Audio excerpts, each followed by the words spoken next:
Greetings and salutations, fans and family, friends and neighbors, lovers and losers of all kinds. I'm Admiral Oliver Franklin Doom, and I would like to welcome you to Just an Observation. Today I want to look at one of the longest running, and it happened to have been the last show to be broadcast during the golden age of radio. What I'm talking about is Suspense, a CBS radio series that started in 1942 and had its very last episode on the 30th of September, 1962 at 6:30 p.m. It was that broadcast that was the last breath of classic old-time radio. And after that, it went to your myriad of formats, music, news, that kind of thing. But radio drama, radio comedy, radio episodes such as this went away on that night. Today's focus episode of Suspense is called Sorry, Wrong Number, written by Louise Fletcher and starring Agnes Moorehead. Now, if you remember 1960s television and the show Bewitched, Agnes Moorehead played Endora, Samantha's mother. But she did have a wonderful career in radio, and one of her earlier jobs was starring as Margot Lane opposite Orson Welles, who played Lamont Cranston or The Shadow. Now, this show, Sorry, Wrong Number, has an interesting history of its own. The story was so popular after it was broadcast in 1943 that it would have made into a movie called Sorry, Wrong Number, which stretched it out from the half-hour Suspense episode to probably around 90 minutes. I'd have to look it up. But then there was another series called Lux Radio Theater, which would take movies and put them on the radio, usually starring the same people, which brought the Sorry, Wrong Number from half an hour on Suspense to about an hour and a half in the movies to an hour on Lux Radio Theater. So this script actually went from radio to movie back to radio. The other thing is that Agnes Moorehead so liked this role that she continued to do it, this particular episode, 7 or 8 times using the same battered script that she had done it the other times. First, we start with the story behind Sorry, Wrong Number. This first clip is going to explain what it was that started it all and sets the suspense for this episode.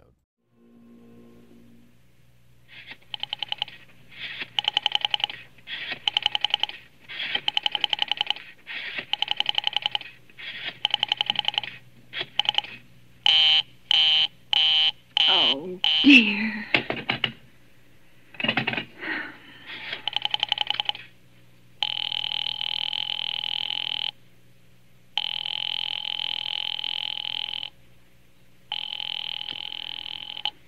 Your call, please. Operator, I've been dialing Murray Hill 70093 now for the last 3/4 of an hour, and the line is always busy.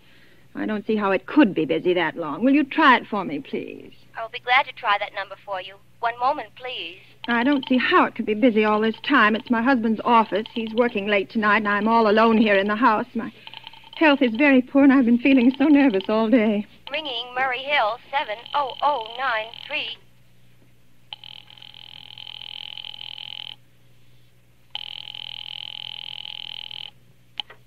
Hello? Hello? Hello? Is Mr. Stevenson there? Hello? Hello? Oh, hello, George. Yes, sir.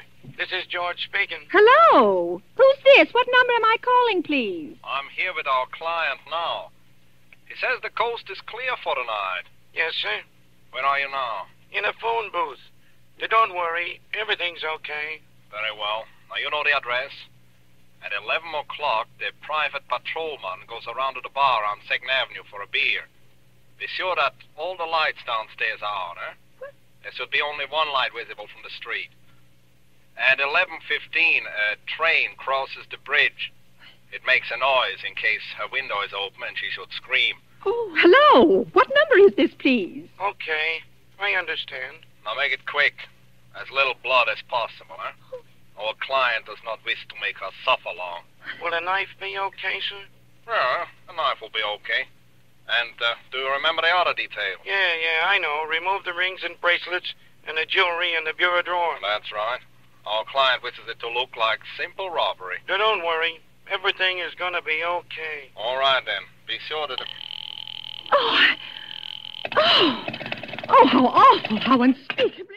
This next clip is what happens when she tries to call the police to take care of this wrong number phone call she overheard. Police Station, Precinct 43, Sergeant Martin speaking. Police Department, this is Mrs. Stevenson, Mrs. Elbert Smythe Stevenson of 53 North Sutton Place. I'm calling up to report a murder. I mean, the murder hasn't been committed yet, but I just overheard plans for it over the telephone, over a wrong number that the operator gave me. I've been trying to trace down the call myself, but everybody is so stupid, and I guess in the end you're the only people who could do anything. Yes, ma'am. Well, it was a perfectly definite murder. I heard their plans distinctly. Two men were talking, and they were going to murder some woman at 11:15 tonight. She lived in a house near a bridge. Are you listening to me? Yes, ma'am. And there was a private patrolman on the street. He was going to go around for a beer on 2nd Avenue, and there was some third man, a client, who was paying to have this poor woman murdered. They were going to take her rings and bracelets and use a knife. Well, it's unnerved me dreadfully, and I'm not well. I see. When was all this, ma'am? Well, about 8 minutes ago. Oh, then you can do something. You do understand. What is your name, ma'am? Mrs. Stevenson, Mrs. Albert Stevenson. And your address? 53 North Sutton Place. 53 North Sutton Place. That's near a bridge, the Queensboro Bridge, you know, and we have a private patrolman on our street, and 2nd Avenue... And what was the number you were calling? Murray Hill 70093. But that wasn't the number I overheard. I mean, Murray Hill 70093 is my husband's office.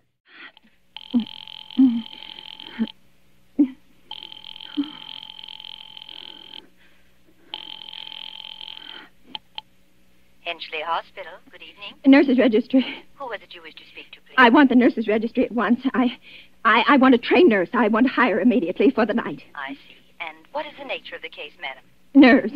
I'm very nervous. I need soothing and companionship. You see, my husband is away, and I'm Have also... you been recommended to us by any doctor in particular, madam? No, but I really don't see why all this catechizing is necessary. I just want a trained nurse. I was a patient in your hospital 2 years ago, and after all, I do expect to pay this person for attending me. We quite understand that, madam, but these are war times, you know. I know that. Registered nurses are very scarce just now, and our superintendent has asked us to send people out only on cases where the physician in charge feels it's absolutely necessary. Well, it is absolutely necessary. I'm a sick woman.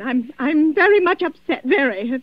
I'm alone in this house, and I'm an invalid, and tonight I overheard a telephone conversation that upset me dreadfully.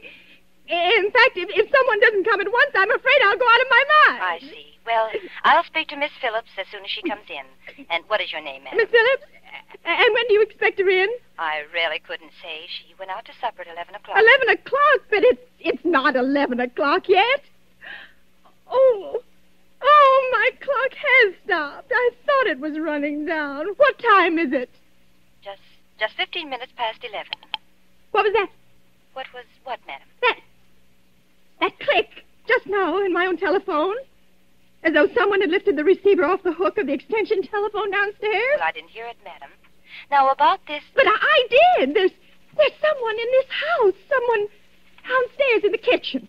And they're listening to me now. They're listening! This last clip is the finality of the episode. What you came here for. And I think you will enjoy it. He's coming up. Oh, he's coming upstairs. Okay, give me the police department. The police department. Oh, give me the police department. One moment, please. I will connect you. I can hear him. Oh, I can hear him. He's coming nearer. Oh, I know it. Hurry. Hurry. Hurry, please. Ah! Ah!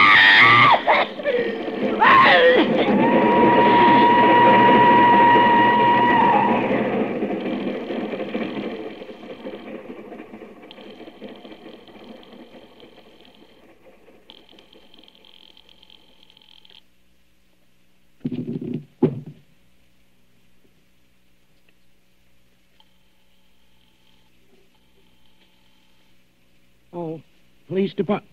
Oh, I'm sorry. Must have got the wrong number. This particular presentation of the script did have a small oopsie. At the end, the actor who plays the killer did jump the gun and said, "Sorry, wrong number," before the police actually answered the phone. This would be corrected later when redone, because they would do the episode live on the radio and record it for broadcast. So every time this episode was done, they could make small corrections. So that's why it seems a little strange that the police haven't answered the phone yet, is because this was an oopsie in this particular presentation of this episode. And that was Suspense. I hope you enjoyed it. Thank you for watching Just an Observation. I'm your host, Admiral Oliver Franklin Doom, and as always, make sure to always live your life as if awesome is a downgrade. Thank you very much.